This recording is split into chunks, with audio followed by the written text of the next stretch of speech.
Hello दोस्तों, जय Hind. Very good afternoon. कैसे हैं आप लोग? अच्छे हैं?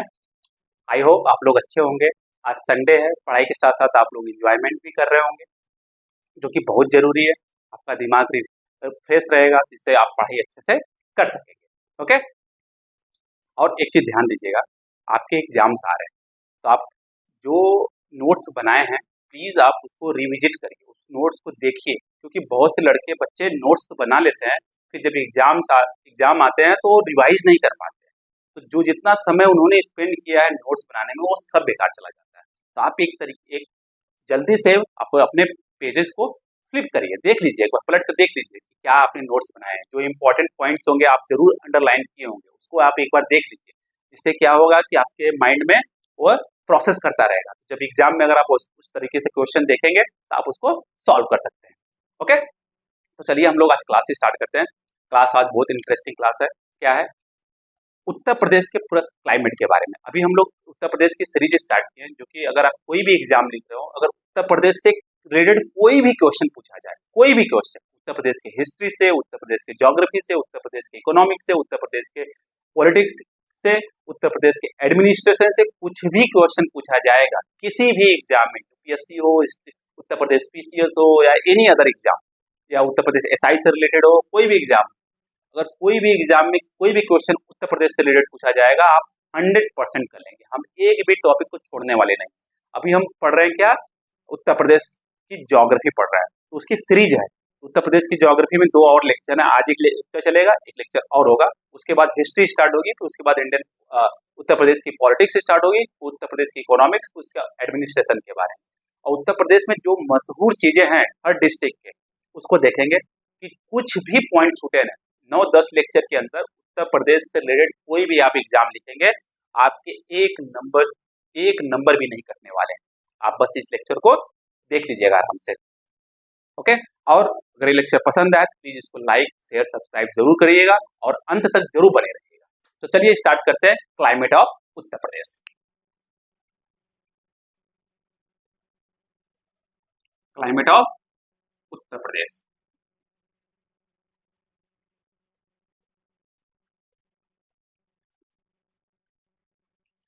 पहले हम लोग उत्तर प्रदेश के बारे में क्या पढ़ चुके हैं?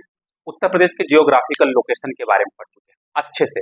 फिर कौन कौन से ऐसे स्टेट हैं जो उत्तर प्रदेश से बॉर्डर शेयर करते हैं, कौन सा ऐसा कंट्री है जो उत्तर प्रदेश के साथ बॉर्डर शेयर करता है, उत्तर प्रदेश क्या लैंडलॉक कंट्री है, हमने सब देख लिया। कितने स्टेट है जो उत्तर प्रदेश के साथ बॉर्डर शेयर करते हैं। नॉर्थ में अगर हम लोग चले जाते हैं तो उत्तराखंड और हिमाचल प्रदेश, और वेस्टर्न पार्ट में चले जाते हैं तो हमारा हरियाणा करता है, फिर उसके बाद दिल्ली करता है जो कि यूनियन टेरिटरी है। फिर जब हम लोग साउदर्न पार्ट में आते हैं तो राजस्थान शेयर करता है, किसके साथ, कौन से डिस्ट्रिक्ट के साथ, आगरा और मथुरा के साथ करता है। फिर उसके बाद थोड़ा सा और ईस्टर्न पार्ट में, साउदर्न पार्ट में आते हैं। ओके, ईस्टर्न के साउदर्न पार्ट में जब आते हैं तो मध्य प्रदेश करता है। तो उसमें 11 डिस्ट्रिक्ट ऐसे उत्तर प्रदेश के जो मध्य प्रदेश के साथ बॉर्डर शेयर करते हैं। फिर उसके बाद थोड़ा सा आगे जाते हैं, छत्तीसगढ़ शेयर करता है बॉर्डर। छत्तीसगढ़ किस डिस्ट्रिक्ट के साथ करता है? सोनभद्र के साथ। और उसके बाद झारखंड सोनभद्र के साथ। फिर बिहार सोनभद्र से स्टार्ट होता है। इन सब के बारे में हम लोग अच्छे से समझ लिए हैं, पक्का, कोई दिक्कत नहीं। फिर उसके बाद हम लोग उत्तर प्रदेश को 3 रीजन में डिवाइड किया गया है, हर एक रीजन को अच्छे से समझ लिए। आज हम समझेंगे क्लाइमेट के बारे में, उत्तर प्रदेश का क्लाइमेट कैसा है। मेनली अगर देखा जाए तो उत्तर प्रदेश का जो क्लाइमेट है वह प्रीडोमिनेटली ट्रॉपिकल मानसून क्लाइमेट है। क्या है? Tropical monsoon climate. ध्यान दीजिएगा, ट्रॉपिकल मानसून क्लाइमेट है। मानसून के बारे में हम लोग बहुत सुने हैं, ओके, ट्रॉपिकल के बारे में भी सुन लें। अब जो रीजन है उत्तर प्रदेश का, किस क्षेत्र के अंदर आता है? इक्वेटोरियल रीजन में आता है क्या? बिल्कुल नहीं। टेम्परेट रीजन में आता है क्या? बिल्कुल नहीं। सब ट्रॉपिकल रीजन में आता है, थोड़ा सा जब नॉर्दर्न पार्ट वाला है। तो मेनली जो उत्तर प्रदेश है वो ट्रॉपिकल रीजन में आता है, तो इसलिए ट्रॉपिकल हो गया। प्लस यहाँ पे जो रेनफॉल होता है वो मानसून के कारण होता है। मानसून हम लोग पढ़ेंगे डिटेल में। हम क्या पढ़ रहे हैं अभी ज्योग्राफी के अंदर, जो पूरे वर्ल्ड की ज्योग्राफी है उसके अंदर क्या पढ़ रहे हैं हम लोग? क्लाइमेटोलॉजी। क्लाइमेटोलॉजी के अंदर हम लोग मानसून को पढ़ेंगे डिटेल में। तो अगर आपको समझना है मानसून वाला लेक्चर, तो आप 1-2 दिन में वहां पढ़ाएंगे, तो वहां पर आप समझ लीजिएगा। यहाँ पर बस जस्ट ओवरव्यू दे देंगे आपको, जिससे कि आपका जो है बेसिक्स अंडरस्टैंडिंग क्लियर हो जाए, पक्का। तो मानसून के कारण यहाँ पे रेनफॉल होता है। तो इसीलिए इस क्लाइमेट उत्तर प्रदेश से जो क्लाइमेट है उसको नाम दे दिया गया क्या, ट्रॉपिकल मानसून क्लाइमेट, मेनली जो ट्रॉपिकल मानसून क्लाइमेट है। तो उससे पहले हम लोग समझेंगे कि जो ट्रॉपिकल मानसून है, मानसून क्या होता है, मानसून के कारण ही रेनफॉल होता है, उसको हम लोग अच्छे से समझेंगे। और उत्तर प्रदेश में अगर देखा जाए जो क्लाइमेट है ना, वो ऐसा नहीं है कि जो ईस्टर्न पार्ट में क्लाइमेट है वही वेस्टर्न पार्ट में क्लाइमेट है, वही इंटीरियर पार्ट में क्लाइमेट है। थोड़ा सा हम मैप बना लेते हैं उत्तर प्रदेश का, तब थोड़ा सा अच्छे से समझ में आएगा हम लोगों को। समझ में आया?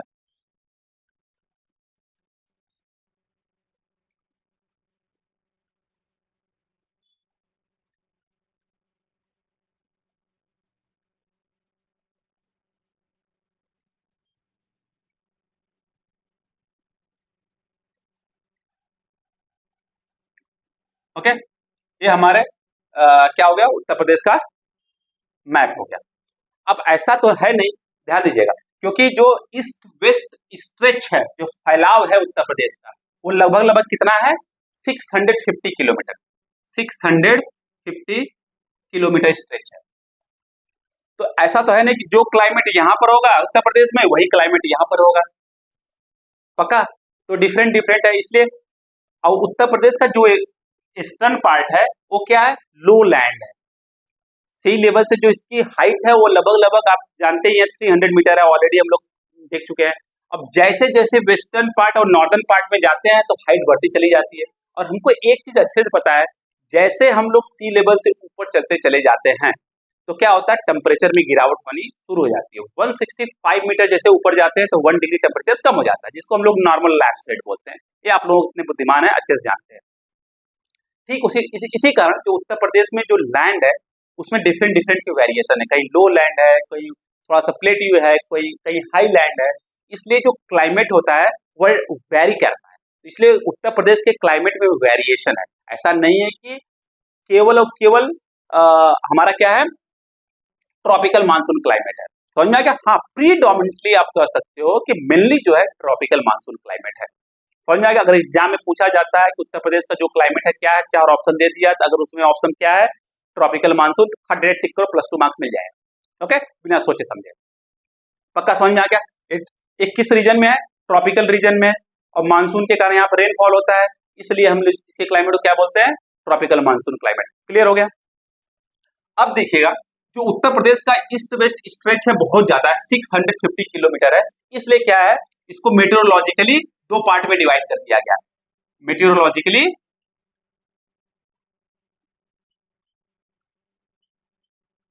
टू पार्ट्स में डिवाइड कर दिया गया है।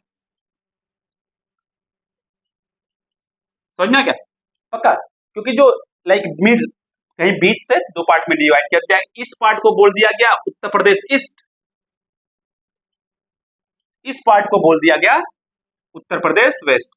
तो एग्जाम में पूछा जाता है कि मेटीरियोलॉजिकली उत्तर प्रदेश को कितने पार्ट में डिवाइड किया गया, मौसम विभाग के अनुसार उत्तर प्रदेश को कितने पार्ट में डिवाइड किया गया है, दो पार्ट में। तब जाके थोड़ा प्रॉपर तरीके से हम लोग उत्तर प्रदेश के वेदर को, जो क्लाइमेट है उसको समझ सकते हैं। क्योंकि जो चौड़ाई है बहुत ज्यादा है, यहाँ पे डिफरेंट क्लाइमेट थोड़ा होता है, यहाँ पे डिफरेंट क्लाइमेट होता है। तो जो मेट्रोलॉजिकल डिपार्टमेंट है, जो मौसम विभाग के विभाग है, उसको समझने में दिक्कत आए और हम लोगों को समझने में दिक्कत आए, इसलिए मेट्रोलॉजिकल डिपार्टमेंट ने उसको दो पार्ट में डिवाइड कर दिया। आप समझ में आ गया? और उत्तर प्रदेश में जो सीजन है वो 3 सीजन में डिवाइडेड है, 3 सीजन में डिवाइड, एक्चुअली जो है 4 सीजन है पर मेन जो है 3 सीजन है। अब देखते हैं कौन कौन से सीजन में डिवाइडेड है। आप समझ में आ गया बात? पक्का। तो अब देखते हैं कौन कौन सा सीजन में डिवाइडेड है। सीजन उत्तर प्रदेश में जो सीजन है कौन कौन से हैं, पहला है समर सीजन,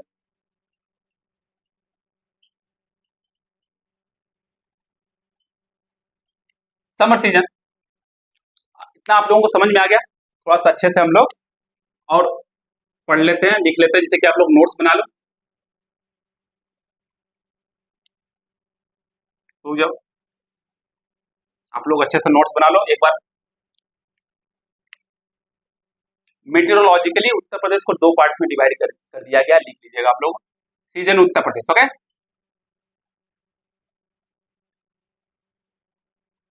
उत्तर प्रदेश कितने सीजन में डिवाइड किया गया, 3 सीजन में। पहला कौन है, समर सीजन। समर बोलते हैं, या तो इसको प्री मानसून भी बोलते हैं, प्री मानसून सीजन भी बोलते हैं। अब समर सीजन कब से स्टार्ट होता है, थोड़ा ध्यान दीजिएगा। मिड मार्च से स्टार्ट हो जाता है। गर्मी जो है मिड मार्च से स्टार्ट हो जाता है। कहां तक जाता है? मिड जून तक जाता है। मिड जून तक जाता है। समझ में आ गया? मिड मार्च में क्या होता है, टेम्परेचर थोड़ा सा कम होता है। मार्च में टेम्परेचर थोड़ा कम होता है, पर जैसे जैसे मई मंथ में जाते हैं, जून में जाते हैं, टेम्परेचर बढ़ता जाता है। इसलिए जो एवरेज टेम्परेचर है पूरे का देखा जाए तो हमको मिलता है जो टेम्परेचर समर सीजन का, समर सीजन का टेम्परेचर कितना मिल जाता है, ये ध्यान दीजिएगा अच्छे से। समर सीजन का जो टेम्परेचर है 44 डिग्री सेल्सियस से लेकर, ओके, 44 डिग्री सेल्सियस से लेकर 46 डिग्री रहता है। आजकल तो 48 49 भी क्रॉस कर जा रहा है। आज का जो टेम्परेचर है, ओके, अगर आप दिल्ली एनसीआर में देखें, नोएडा रीजन देखें, ग्रेटर नोएडा रीजन में देखें, तो टेम्परेचर 48.5 क्रॉस कर जा रहा है। समझ सकते हैं? तो ये टेम्परेचर समर में कितना रहता है? इतना 44 डिग्री टू 46 डिग्री। अब यहाँ पे देखो, जो विंड ब्लो करता है, जो विंड बहता है, आप देखते होंगे कि विंड के अंदर बहुत सारे डस्ट होते हैं। विंड के अंदर बहुत सारे डस्ट होते हैं और विंड में गर्माहट होती है। तो यहाँ के जो विंड होते हैं समर सीजन में क्या होता है, हॉट एंड ड्राई होता है। ध्यान दीजिएगा, हॉट एंड ड्राई विंड होते हैं। हॉट एंड ड्राई विंड होता है कि नहीं होता है? इतना तो आप लोगों को पता है। और विंड के अंदर क्या होते हैं, डस्ट पार्टिकल्स होते हैं। विंड के अंदर क्या होते हैं, डस्ट पार्टिकल। बहुत सारे धूल उड़ते रहते हैं जब हवा चलती है, ओके, आंखों में भर जाते हैं। इसी सीजन में तो हो रहा है। और इसमें जो रिलेटिव ह्यूमिडिटी होती है, ह्यूमिडिटी जो होती है सब बहुत कम होती है। उसको सही नाम देते हैं relative humidity is very low. समझना क्या? बहुत कम ह्यूमिडिटी होता है। इसी कारण क्या होता है, इतनी गर्मी के कारण भी बारिश नहीं हो पाती। आपको समझ में आ गया? ये सब क्या है, समर सीजन या प्री मानसून सीजन के फीचर्स हैं। कब से कब होता है? मिड मार्च से मिड जून तक होता है। टेम्परेचर 44 डिग्री सेल्सियस से 46 डिग्री सेल्सियस होता है। अब तो 48 डिग्री सेल्सियस पहुंच जा रहा है। हॉट एंड ड्राई विंड्स होते हैं और विंड में बहुत सारे डस्ट पार्टिकल्स होते हैं। और विंड जो ह्यूमिडिटी जो होती है बहुत कम होती है इस समय, ओके, समर सीजन में। अब इसके बाद क्या स्टार्ट होता है? अब mid June, last week of June से क्या स्टार्ट हो जाता है, मानसून सीजन आ जाता है उत्तर प्रदेश के अंदर। समझ में आ गया? उसको क्या बोलते हैं, मानसून सीजन। इसको नोट डाउन कर लीजिए, आप लोग नोट डाउन कर लीजिए। समझ में आ गया आप लोगों को अच्छे से? अब सेकंड क्या आ गया, मानसून सीजन। मानसून सीजन से पहले क्या होता है, समर, जिसको हम लोग क्या बोलते हैं, प्री मानसून, मानसून से पहले। अब क्या आ गया, मानसून सीजन।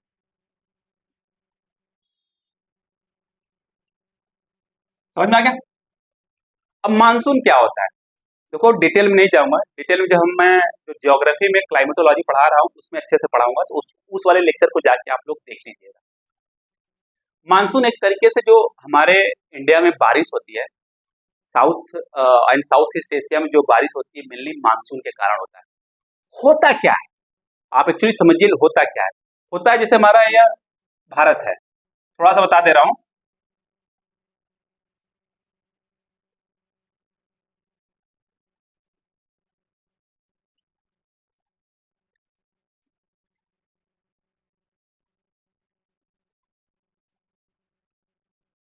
समझ में आया?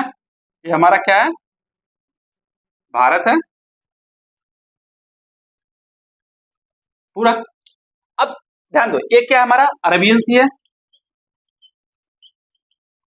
ये हमारा क्या है, अरेबियन सी है। ये हमारा क्या है, बे ऑफ बंगाल है कि नहीं?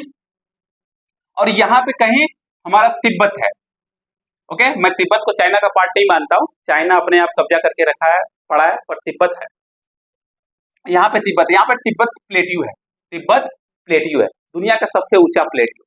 अब क्या होता है, लगभग लगभग आप देखोगे जब समर सीजन आता है तो हम जो सन है, वह सन जो है, ध्यान दीजिए, सन क्या हो जाता है, तिब्बत के तिब्बत के ऊपर आ जाएगा।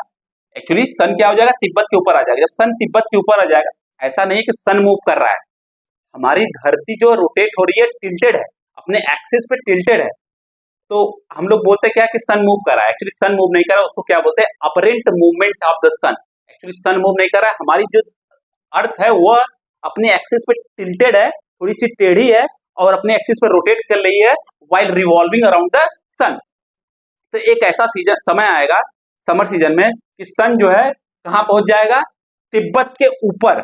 अब तिब्बत के ऊपर पहुंच जाएगा तो सनलाइट जो है तिब्बत रीजन पे गिरेगी, बहुत ज्यादा सनलाइट उस पर गिरेगी, तो क्या होगा, तिब्बत का रीजन जो है बहुत ज्यादा गर्म होगा। जब बहुत ज्यादा गर्म होगा तो वहां पे लो प्रेशर एरिया जनरेट होगा। लो प्रेशर एरिया जनरेट का मतलब जो वहां पे पार्टिकल्स हैं, जो हमारे एटमॉस्फेयर है वो गर्म होंगे। जब गर्म होंगे तो क्या होंगे, एक्सपैंड होंगे। एक्सपैंड होंगे तो क्या होंगे, हल्के होंगे। हल्के होंगे तो क्या होंगे, ऊपर जाएंगे। ऊपर जाएंगे तो क्या होगा, जो तिब्बत वाला रीजन है वो खाली हो जाएगा, वहां पे एयर है ही नहीं है। परंतु एक ध्यान दो, अब भरना होगा। हमको पता है कि एनर्जी हमेशा हाई से लो तक फ्लो करती है, और यहाँ पर अरबियन सी में, बे ऑफ बंगाल में बहुत सारे मॉइस्चर्स है, हाई प्रेशर एरिया है। हाई प्रेशर एरिया है क्योंकि टेम्परेचर वहां पे सनलाइट इतना ज्यादा फॉल नहीं हो रहा है, बहुत ज्यादा हाई प्रेशर एरिया है। यहाँ पे जो क्या होगा, विंड जो है यहाँ से कहा जाएगा, तिब्बत की तरफ जाएगा। क्यों, वहां लो प्रेशर एरिया है, वहां पे लो प्रेशर एरिया। उस एरिया में यहां से चाहेगा कि वहां पे हवा भर दे, हवा भर दे। तो यहां से हवा जाएगी। जब यहां से हवा जाती है तो क्या करती है अपने साथ, क्योंकि ओशन बॉडी के ऊपर से हवा जा रही है, तो ओशन बॉडी के ऊपर से जब हवा जाएगा तो ओशन बॉडी के ऊपर बहुत ज्यादा वाटर पार्टिकल्स हैं, मॉइस्चर्स हैं, उस मॉइस्चर्स को लेके जाती है। जब मॉइस्चर्स को लेके जाएगी, जैसे जैसे अंदर बढ़ती जाएगी तो क्या होगा, मॉइस्चर्स हल्के से जब गर्म होंगे तो एक्सपैंड होंगे। एक्सपैंड होंगे तो लाइट होंगे। लाइट होंगे तो ऊपर जाएंगे। ऊपर जाएंगे तो क्या होगा, सैचुरेशन पोजीशन पे आएगा। सैचुरेशन पोजीशन के बाद क्या होगा, कंडेंसेशन होगा। कंडेंसेशन के बाद क्या होगा, क्लाउड बनेगा। वही क्लाउड जो होता है क्या कराता है, बारिश कराता है। ओके, ये देखो हमारा साउथ वेस्ट मानसून है। ये हमारा साउथ से, साउथ डायरेक्शन है और वेस्ट डायरेक्शन है। साउथ वेस्ट मानसून एक विंड के डायरेक्शन है। जब विंड यहाँ अरबियन सी और बे ऑफ बंगाल से जाती है, तो जब इस वाटर बॉडी के ऊपर से जाती है तो वही विंड जो है बहुत ज्यादा मॉइस्चर्स लेके जाती है। वही मॉइस्चर्स क्या करते हैं, क्लाउड बनाते हैं। तो वही क्लाउड जो आती है, यहाँ पे पूरे इंडिया भर में बारिश होता है। हम लोग अभी उत्तर प्रदेश के बारे में पढ़ रहे हैं, इसलिए उत्तर प्रदेश में देखो क्या होता है। यहाँ पर हमारा उत्तर प्रदेश है प्यारा सा, ये हमारा उत्तर प्रदेश है। तो देखो यह पार्ट पहले पड़ जा रहा है। इस पार्ट पे क्या होता है, इसीलिए क्या होता है, जो उत्तर प्रदेश का नॉर्थ ईस्टर्न पार्ट है वहां पे सबसे ज्यादा बारिश होती है।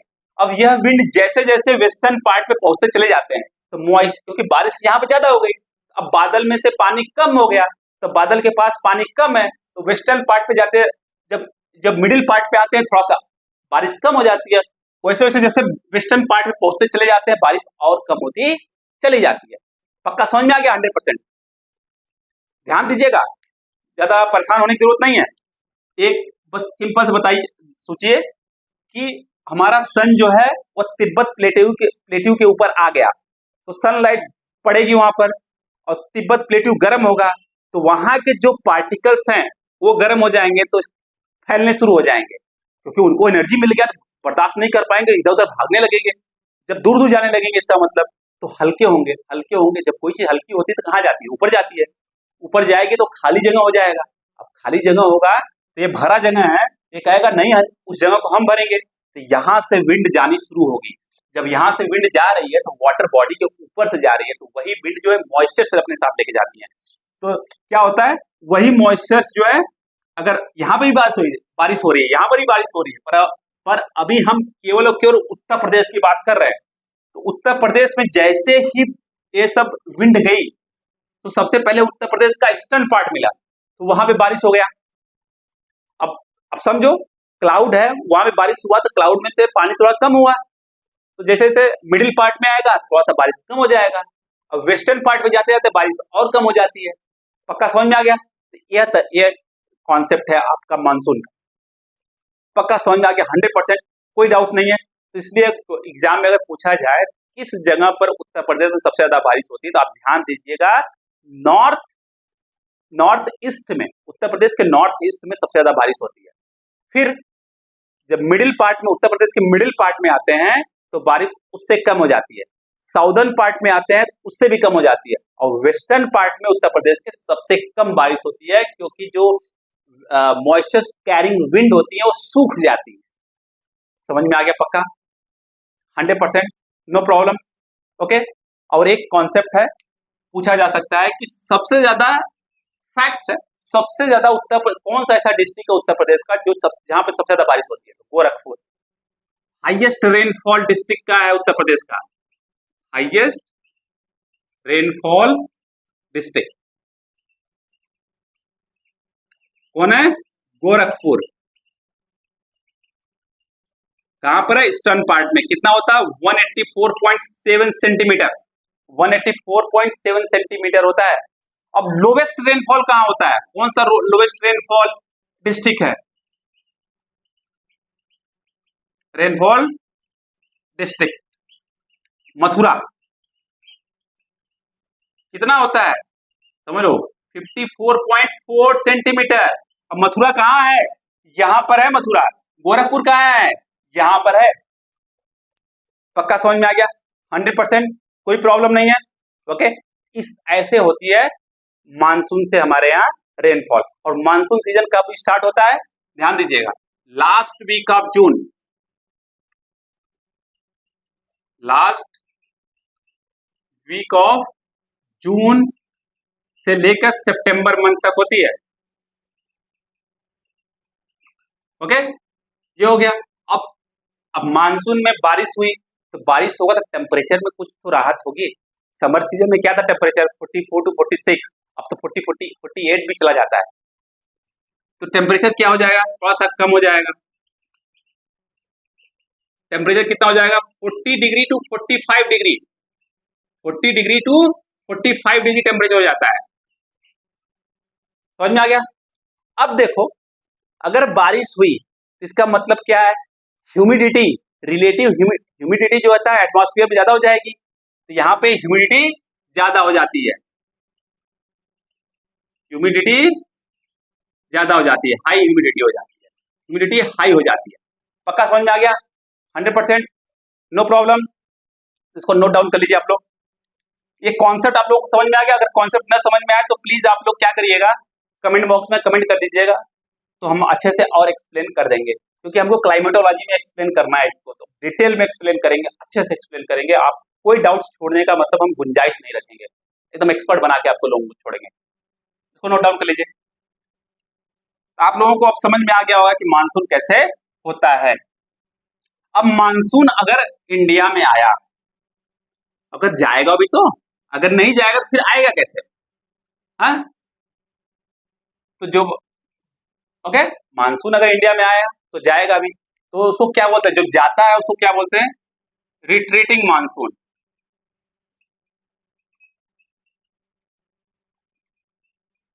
Retreating monsoon. अभी हम लोग इंडिया के बारे में नहीं पढ़ रहे, ध्यान दिए, उत्तर प्रदेश। तो जो रिट्रीटिंग मानसून होता है उत्तर प्रदेश पे इसका बहुत कम इफेक्ट पड़ता है, बहुत कम। रिट्रीटिंग मानसून का मतलब होता है मानसून का वापस जाना। अब उसका मतलब क्या हुआ? अब देखो, अभी हमने आपको बताया था कि सन जो है तिब्बत के ऊपर गर्म कर रहा है, तिब्बत के ऊपर है तो तिब्बत पे ज्यादा हीट पड़ रही है तो गर्म हो रहा है, इसलिए लो प्रेशर बन रहा है। अब क्या हो रहा है? अब सन का जो मूवमेंट है सितंबर के बाद क्या होती है? सितंबर के बाद यहाँ पे थोड़ा सा मौसम ठंडा होना शुरू हो जाता है। इसका मतलब क्या है? सन जो है वह नॉर्दर्न हेमिस्फीयर से मूव करते हुए साउदर्न हेमिस्फीयर में जा रहा है। एक्चुअली सन मूव नहीं कर रहा है, हमारी अर्थ जो है टिल्टेड है और रोटेट करी, इसके कारण ऐसा हो रहा है, परंतु हम लोग उसको बोलते हैं अपरेंट मूवमेंट ऑफ द सन। इसका मतलब जो हमारी इंटर ट्रॉपिकल कन्वर्जेंस जोन है वह चेंज हो रहा है। पक्का समझ में आ रहा? तो पहले क्या हो रहा था? पहले जो है तिब्बत का रीजन गर्म हो रहा था, अब धीरे धीरे जो है central part of the India गर्म होने लगा। Central part of the India मतलब ध्यान दीजिएगा, अब ये जो गर्म हो रहा है, अब उत्तर प्रदेश गर्म होने लगा। पहले तिब्बत गर्म हो रहा था, ओके, अब उत्तर प्रदेश गर्म होने लगा, फिर उसके बाद central part of the India गर्म होने लगा, फिर उसके बाद केरला गर्म होने लगा। अब उसके बाद क्या हो गया? इंडियन ओशन गर्म होने लगा। तो ये क्या हो रहा है, एक तरीके से लो प्रेशर एरिया जो है वो शिफ्ट होता चलता चला जा रहा है, कहाँ जा रहा है, इंडियन ओशन में चलता चला जा रहा है। अब ऐसे ही प्रोसेस को क्या करते हैं, हमारा लो प्रेशर एरिया पहले तिब्बत बना, इसलिए मानसून आया। अब लो प्रेशर एरिया धीरे धीरे धीरे धीरे साउथ में शिफ्ट होता चला जा रहा है। ओके, पहले यूपी में शिफ्ट हुआ, यूपी मतलब पहले नेपाल में शिफ्ट हुआ, फिर यूपी में शिफ्ट हुआ, फिर उसके बाद मध्य प्रदेश में शिफ्ट हुआ, फिर उसके बाद छत्तीसगढ़ में शिफ्ट हुआ, फिर तेलंगाना में शिफ्ट हुआ, फिर कर्नाटका में शिफ्ट हुआ, फिर केरला में शिफ्ट हुआ, फिर उसके बाद कहाँ चला गया, इंडियन ओशन चला गया। तो हमारा जो लो प्रेशर एरिया है, लो प्रेशर जोन है, वो शिफ्ट हो रहा है। इसके कारण मानसून भी धीरे धीरे धीरे धीरे क्या कर रहा है, रिट्रीट कर रहा है, मतलब वापस जा रहा है। पक्का समझ में आ रहा है? तो उस जो रिट्रीटिंग ऑफ मानसून है, उसके कारण थोड़ा बहुत बारिश हो जाती है उत्तर प्रदेश में विंटर सीजन में। ओके, पर जो मेनली बारिश होती है उत्तर प्रदेश में विंटर सीजन में, वह वेस्टर्न डिस्टर्बेंस के कारण होती है। तो क्वेश्चन आ सकता है कि विंटर सीजन में उत्तर प्रदेश या नॉर्थ इंडिया में जो मेन बारिश होती है वह किसके कारण होती है, तो वेस्टर्न डिस्टर्बेंस के कारण होती है। और वेस्टर्न डिस्टर्बेंस क्या है, हम लोग उसको अच्छे से क्लाइमेटोलॉजी में पढ़ेंगे। पक्का समझ में आ गया अच्छे से? तो उसी जो कहते हैं ना, विंटर सीजन जो थोड़ा सा बारिश होता है, वह जो है एक तरीके से बून हो जाता है, आशीर्वाद हो जाता है गेहूं के फसल के लिए। वो बारिश होता है तो गेहूं का फसल थोड़ा अच्छा हो जाता है। पक्का बोल रहे, समझ में आ गया? ये रिट्रीटिंग ऑफ मानसून। अब रिट्रीटिंग ऑफ मानसून क्यों हो रहा है, क्योंकि जो लो प्रेशर जोन तिब्बत बना था वो अब साउथ में शिफ्ट होता चला जा रहा है। इसका मतलब जो है मानसून धीरे धीरे इंडियन ओशन में चलता चला जा रहा है। लो प्रेशर इंडियन ओशन में गया तो मानसून में इंडियन ओशन चला गया, करा कि वहीं से हम आए थे तो वहीं चले जाएंगे। पक्का समझ में आ गया? 100%, नो प्रॉब्लम। अब हम लोग क्या पढ़ते हैं, विंटर सीजन। तो इसका जान दीजिएगा, रिट्रीटिंग मानसून का बहुत कम असर पड़ता है उत्तर प्रदेश में। बारिश होती है, थोड़ा बहुत होती है, बहुत कम होती है, जो कि विंटर सीजन में होती है। विंटर सीजन जो बारिश उत्तर प्रदेश या northern part of the India में होती है, वेस्टर्न डिस्टर्बेंस के कारण होती है। यूरोप में थोड़ा सा डिस्टर्बेंस होता है, ओके, उसके क्लाइमेट में कुछ डिस्टर्बेंस होता है, उसके कारण वहां से जो विंड आती हैं वो थोड़ा सा कारण बनती है, वो क्लाउड बियरिंग विंड्स आती हैं, जो उसी कारण जो है इंडिया में बारिश होती है। कब? सर्दियों में। अब हम लोग पढ़ते हैं विंटर के बारे में। फोर्थ सीजन 4 है, परंतु हम मेन जो है वो 3 ही है। ध्यान दीजिएगा, जो रिट्रीटिंग मानसून है वो सीजन में काउंट नहीं होता है, परंतु मैंने बता दिया आपको, जिससे आप लोग समझ में आए।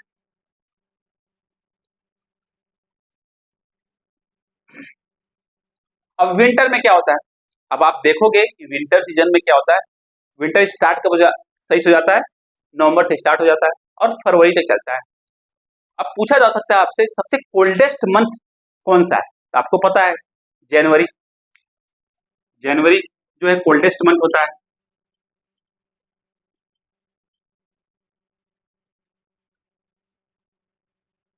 टेम्परेचर कभी 0 से लेके 4 डिग्री सेल्सियस तक रहता है जनवरी मंथ में। कभी कदार क्या होता है, -1 डिग्री भी पहुंच जाता है। इसको ध्यान दीजिएगा, -1 डिग्री भी पहुंच जाता है। क्लाइमेट चेंज के कारण सब कुछ हो रहा है। नेक्स्ट, अब आप देखते हैं, कहते हैं कि स्किन ड्राई हो गया। स्किन जो है वह ड्राई होगा, इसलिए हम लोग क्या करते हैं, उस ड्राई स्किन को सॉफ्ट बनाने के लिए दुनिया भर के मॉइस्चर्स लगा लेते हैं, तो हमारा स्किन जो है ड्राइनेस खत्म हो जाता है। समझ में आ गया? इसलिए हम लोग कहते हैं कि जो विंड है वह ड्राई हो जाता है और फॉगी हो जाता है। मतलब जब विंटर आता है क्या होता है, वाटर पार्टिकल्स जो है एटमॉस्फेयर में ज्यादा हो जाते हैं, तो उसको बोलते हैं कि विजिबिलिटी कम कर देता है। उस कंडीशन में क्या बोलते हैं हम लोग, फॉगी कंडीशन। और स्काई क्लियर होता है, क्यों? क्योंकि बहुत ज्यादा मॉइस्चर्स एटमॉस्फेयर में नहीं होते जो कि बारिश करा सके। पक्का समझ में आ गया? तो फीचर्स ध्यान दीजिएगा, फीचर्स क्या क्या है इसके। क्लियर स्काई, क्लियर स्काई मतलब क्लाउड ज्यादा नहीं बनेंगे। ओके, फॉगी कंडीशन,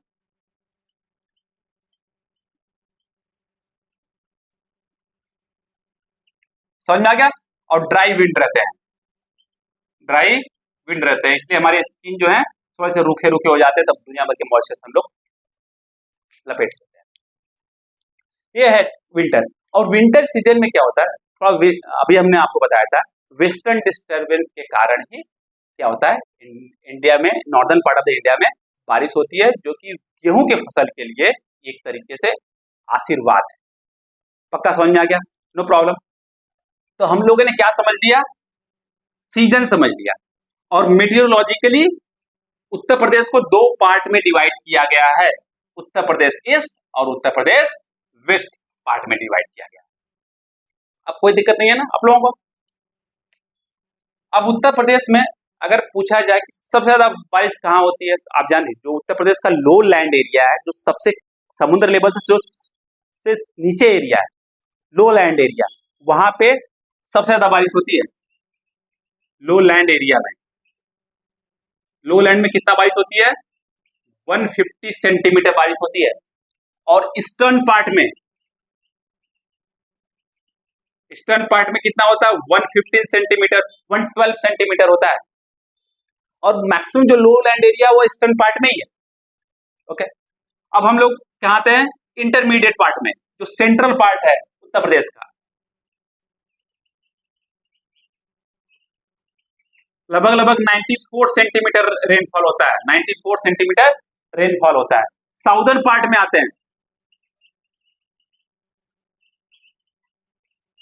लगभग लगभग 91 सेंटीमीटर रेनफॉल होता है।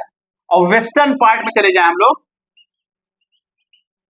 वेस्टर्न पार्ट में चले जाएं तो लगभग लगभग 84 सेंटीमीटर होता है। तो स्टेटमेंट वाइज भी क्वेश्चन दिया जा सकता है, अगर आपको ये पता है तो खट दे आंसर कर देंगे आप लोग। अब कौन सा ऐसा रीजन है जो सबसे कम रेनफॉल होता है? डिस्ट्रिक्ट हम लोग समझ लिए थे, मथुरा। सबसे कम रेनफॉल कौन सा था? जो बुंदेलखंड वाला रीजन होता है। और सबसे ज्यादा गर्मी भी बुंदेलखंड वाले रीजन में पड़ता है। सबसे ज्यादा गर्मी जो बांदा में टेम्परेचर रिकॉर्ड किया गया है, 50 क्रॉस कर गया, लाइक 51 के करीब टेम्परेचर, वो highest temperature Uttar Pradesh Banda district में रिकॉर्ड किया गया है। इसको ध्यान दीजिएगा, एग्जाम में डायरेक्टली पूछा जा सकता है, फैक्ट बेस्ड क्वेश्चन। अब हम पढ़ते हैं water resources of Uttar Pradesh. Season समझ में आ गया आप लोगों को? बहुत इंपॉर्टेंट है। अब इससे ज्यादा कुछ क्लाइमेट में कुछ बाहर गए उठा के नहीं पूछेगा, आप इसको थोड़ा समझ लीजिए, पक्का। अब हम लोग पढ़ते हैं वाटर रिसोर्सेज ऑफ उत्तर प्रदेश। आपको पता है वाटर रिसोर्सेज के मामले में उत्तर प्रदेश जो है पूरे इंडिया का सबसे, आप बोल सकते हो, one of the richest state है of Uttar Pradesh.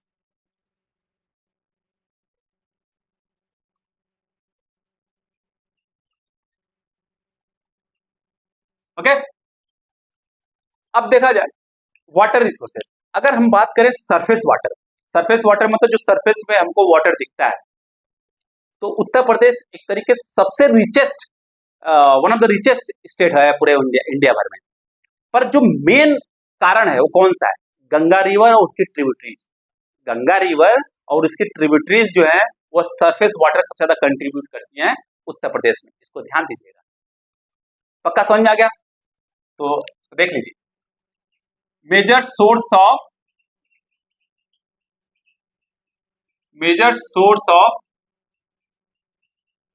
Surface water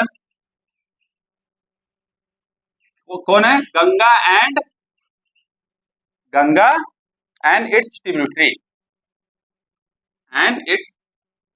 tributaries, उसकी सहायक नदियां जो गंगा रिवर में आके मिलती हैं। बहुत सारी रिवर्स हैं, जैसे यमुना है, घाघरा है, सब जाके, कोसी है, सब जाके कहाँ मिलती हैं? गंगा रिवर मिलती हैं। तो सरफेस वाटर इनके कारण होता है। नेक्स्ट क्या है? ओके, बहुत सारी नदियां हैं उत्तर प्रदेश में बहती हैं। हम नदियों के लिए जो मेजर रिवर्स हैं, हम दो पार्ट में उसको दो लेक्चर लेंगे उसका। तो दो पार्ट में डिवाइड करेंगे, एक तो होगा हिमालयन रिवर और एक होगा पेनिनसुलर रिवर। पेनिनसुलर रिवर जो साउदर्न पार्ट ऑफ इंडिया में बहती है। तो दो लेक्चर अलग से हम लेंगे, जो कि पूरा का पूरा जो रिवर्स है, जो नॉर्थ इंडिया में रिवर फ्लो करती हैं, जो साउथ इंडिया में रिवर फ्लो करती हैं, उनके बारे में अच्छे से पढ़ेंगे, जिससे कि कोई भी क्वेश्चन उठाकर अगर इनसे पूछा जाए हम लोग कर सकें और अपने अंडरस्टैंडिंग को बेटर करेंगे, कॉन्सेप्ट को और स्ट्रॉन्ग करेंगे। उसके लिए अलग से हम लोग पढ़ेंगे। पर मेजर रिवर्स जो उत्तर प्रदेश में, उसके बारे में देख लें। जो मेजर रिवर्स है उत्तर प्रदेश में, जो सरफेस वाटर के लिए कंट्रीब्यूट करती है, मेजर रिवर्स हमको पता है। सबसे पहला आप बोलोगे क्या? गंगा। दूसरा क्या बोलोगे? यमुना। तीसरा क्या बोलोगे? घाघरा। चौथा क्या बोलोगे? गंडक। पांचवा क्या बोलोगे? सोन। फिर कोसी, फिर शारदा। ओके, और हर एक के बारे में हम लोग अच्छे से समझेंगे जब हम हिमालयन रिवर और पेनिनसुलर रिवर को अच्छे से डिटेल में हम लोग पढ़ेंगे। तो ये सब जो रिवर्स हैं, यही रिवर जो है सरफेस मेजर सरफेस वाटर को कंट्रीब्यूट करती है। पक्का आप समझ में आ गया 100%? तो नोट डाउन कर लीजिए, इसको नोट डाउन कर लीजिए। अब हम पढ़ते हैं, सरफेस वाटर देख लिए, अब ग्राउंड वाटर के बारे में पढ़ते हैं। ग्राउंड वाटर पूरे इंडिया में उत्तर प्रदेश एक ऐसा स्टेट है जहां पे ग्राउंड वाटर सबसे ज्यादा यूज किया जाता है। सबसे ज्यादा ग्राउंड वाटर कहाँ यूज किया जाता है? पूरे पूरे इंडिया में उत्तर प्रदेश में। आप कह सकते हो कि उत्तर प्रदेश का पॉपुलेशन कितना है? According to the census 2011 it is around 20 crore, but अगर अभी देखा जाए तो इट इज अराउंड 27 करोड़। अगर पॉपुलेशन ज्यादा है तो डेफिनेटली जो वाटर ग्राउंड वाटर होगा उसका यूजेज भी ज्यादा करने वाले स्टेट होगा, अगर थोड़ा सा दिमाग लगा जाए, कॉन्सेप्ट लगा जाए तो। समझ में आ गया? तो नेक्स्ट हम लोग क्या पढ़ते हैं? Ground water. ग्राउंड वाटर तो लार्जेस्ट यूजर्स हैं उत्तर प्रदेश में। ओके, इन उत्तर प्रदेश जो ग्राउंड वाटर का यूज करते हैं। हर साल कितना ग्राउंड वाटर यूज किया जाता है जानते हो? कितना ग्राउंड वाटर निकाला जाता है? ग्राउंड वाटर मतलब जो जमीन के अंदर वाटर, जो हमको दिखता नहीं, जैसे हम लोग ट्यूबवेल से निकालते हैं पानी, ओके, या हैंडपंप लगाते हैं उससे पानी निकालते हैं, तो कहां से निकालते हैं? ग्राउंड में कहीं स्टोर होगा पानी, वहां से तो निकालते हैं। ओके, समझ में आ गया? तो लार्जेस्ट यूजर जो है ग्राउंड वाटर के उत्तर प्रदेश में है। और हम लोग कितना वाटर निकालते हैं ग्राउंड वाटर से? 5.2 million hectare metre, 5.28 million hectare metre जो है हम पानी जो है ग्राउंड वाटर से निकालते हैं। पक्का समझ में आ गया 100%? नेक्स्ट है हाइड्रोलॉजिकल यूनिट्स। हाइड्रोलॉजिकल यूनिट्स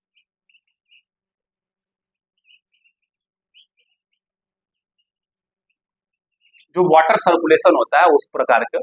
तो कौन कौन से हाइड्रोलॉजिकल यूनिट्स हैं? भाबर रीजन जो शिवालिक के जस्ट नीचे है, आप लोगों को एक्सप्लेन कर चुका हूं।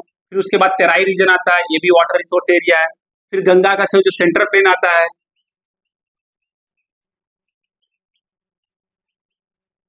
फिर एलुवियल प्लेन्स होते हैं।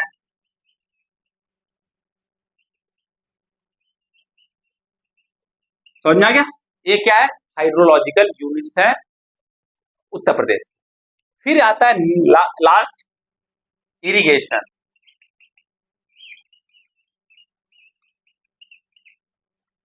अब क्या कौन कौन से मेजर थिंग्स हैं जहां पे जैसे जिससे हम लोग इरिगेशन करते हैं?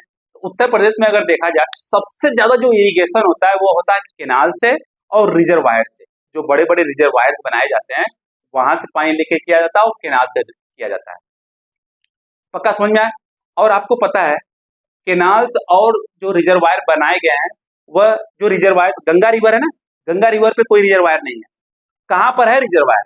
जो गंगा के नॉर्थ और साउदर्न ट्रिब्यूटरीज हैं उस पर रिजर्वायर बनाए गए। गंगा रिवर के जो नॉर्थ पार्ट में, जो नॉर्थ से रिवर आके गंगा रिवर में मिलती हैं, जो साउथ से आके गंगा रिवर में मिलती हैं, उस पे बनाए गए रिजर्वायर।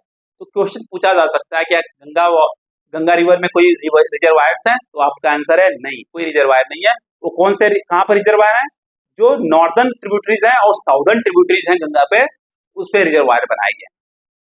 समझ में आ गया? तो जो मेन इरिगेशन होता है उत्तर प्रदेश में वो केनाल से होता है और रिजर्वायर से होता है। केनाल एंड रिजर्वायर से होता है। समझ में आ गया? केनाल एंड रिजर्वायर और बोरवेल्स होता है।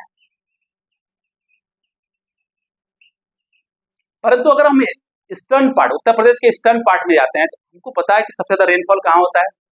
उत्तर प्रदेश के ईस्टर्न पार्ट में होता है। तो जो वहां पे इरिगेशन होता है मेनली रेनफॉल के कारण ही होता है। मेनली जो रेनफॉल के कारण ही होता है। समझ में आ गया इतना अच्छे से? कोई दिक्कत नहीं। अब दूसरी चीज है, उत्तर प्रदेश में फ्लड्स भी आते हैं और ड्रॉट्स भी आते हैं। तो फ्लड्स मैक्सिमम किस रीजन में आते हैं? आप लोगों को पता है जहां पे सबसे ज्यादा रेनफॉल होगा वहां पे फ्लड आने की संभावना ज्यादा होगी। तो रेनफॉल सबसे ज्यादा कहाँ होता है? ईस्टर्न पार्ट में होता है। तो इसलिए ईस्टर्न पार्ट में बहुत ज्यादा रेनफॉल आता है। इसलिए क्या होता है, बहुत ज्यादा हर साल क्रॉप्स डिस्ट्रॉय होते हैं। लोग गरीब ज्यादा हैं यहाँ पर, इस रीजन में अगर देखा जाए तो जो फार्मर है, किसान है, वो ज्यादा करके है, क्योंकि हर साल उनके क्रॉप्स डिस्ट्रॉय हो जाते हैं। तो उनको जितना उनकी आमदनी लगाते हैं क्रॉप को प्रोड्यूस करने के लिए, उतना उनको मिल नहीं पाता है। पक्का समझ में आया? इसलिए वो क्या होता है, अपने रीजन को छोड़ छोड़ कर कहीं दिल्ली, मुंबई, कोलकाता, चेन्नई शहर में जाके क्या करते हैं, लेबर का काम करने के लिए मजबूर हो जाते हैं। आप समझ रहे हो? इरिगेशन सिस्टम इतना अच्छे से डेवलप नहीं है, हर साल फ्लड्स के कारण ये सब होता है, प्रॉब्लम आती है। अब क्या होता है कि जो हिमालयन रीजन से रिवर्स आती हैं, तो अपने साथ बहुत ज्यादा सिल्ट और सैंड लेके आती हैं। ओके, सिल्ट और सैंड ले आती हैं, अपने रिवर बेड में डिपॉजिट कर जाती हैं। तो जो जब मानसून सीजन आता है तो वही जो रिवर का पानी है वो बाहर बहने लगता है। उसी प्रोसेस को हम लोग क्या बोलते हैं, फ्लड बोलते हैं। वही फ्लड जो होता है क्रॉप्स को डिस्ट्रॉय कर देते हैं। पक्का? अब जो ड्रॉट्स हैं वो कहाँ पे आते हैं, जो बुंदेलखंड वाला रीजन है, बुंदेलखंड वाले रीजन में बहुत ज्यादा ड्रॉट्स आते हैं। इसलिए वहां पे मेजर क्रॉप्स जो होते हैं वो राइस नहीं होता है, व्हीट नहीं होता है, कुछ ऐसे क्रॉप्स होते हैं जो ड्रॉट रीजन में ही कल्टीवेट किए जाते हैं। बात समझ में आ रही है? पक्का? अगर हम जो वेस्टर्न पार्ट में जाते हैं तो वेस्टर्न पार्ट में क्या है, यहाँ के जो किसान है वो रिच है, और यहाँ पे जो एग्रीकल्चर सिस्टम है बहुत अच्छे से डेवलप किया गया है, इरिगेशन सिस्टम को बहुत अच्छे से डेवलप किया गया है, रिजर्वायर्स हैं, वाटर रिजर्वायर्स अच्छे से हैं यहाँ पर। रेनफॉल भले कम होता हो, वाटर रिजर्वायर अच्छे हैं, तो अच्छे हैं, इसलिए यहाँ पे अच्छे तरीके से ट्यूबवेल्स का यूज किया गया है, बोरवेल्स का अच्छे से यूज किया गया है अपने खेत को, अपने जो फील्ड्स है उनको कल्टीवेट करने के लिए। समझ में आ गया? हर चीज एक तरीके से चेन में है, प्रोडक्शन हो जाता है प्रॉपर तरीके से, फिर कोल्ड स्टोरेज होता है वहां पे कर देते हैं, प्रॉपर ट्रांसपोर्टेशन सिस्टम होता है, सब काम होता है। इसलिए जो western part of the Uttar Pradesh है, वहाँ के जो किसान है थोड़ा सा रिच होते हैं, बहुत ज्यादा फ्लड भी नहीं आता इस रीजन में। पक्का समझ में आ गया? 100%। ये है सब क्लाइमेट ऑफ उत्तर प्रदेश।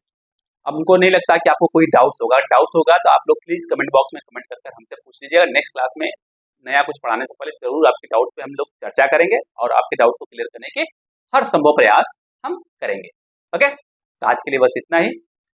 जाने से पहले अगर ये वीडियो पसंद आए तो प्लीज इसको लाइक शेयर सब्सक्राइब जरूर करिएगा और बेल आइकन दबाना बिल्कुल मत भूलिएगा, अदरवाइज नोटिफिकेशन आप भूल जाएंगे। इसको ध्यान दीजिएगा, बहुत इंपॉर्टेंट लेक्चर है, अच्छे से देखिएगा। ओके, और समझने की कोशिश करिएगा।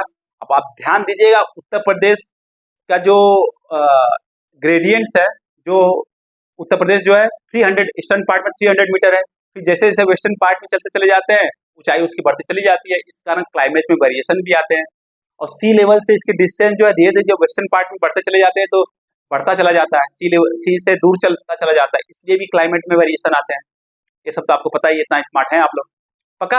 ओके, आज के लिए बस इतना ही। टाटा, बाय बाय, और पढ़ते रहिएगा अच्छे से, मन लगा के पढ़िएगा।